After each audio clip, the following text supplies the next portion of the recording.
Ever wondered how much time you actually spend scrolling on Facebook? Let's find out. And even set up weekly reports to track it like a pro. Start by opening the Facebook app on your phone.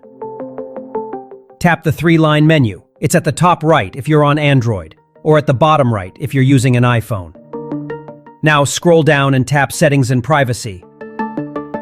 Then go into Your Time on Facebook.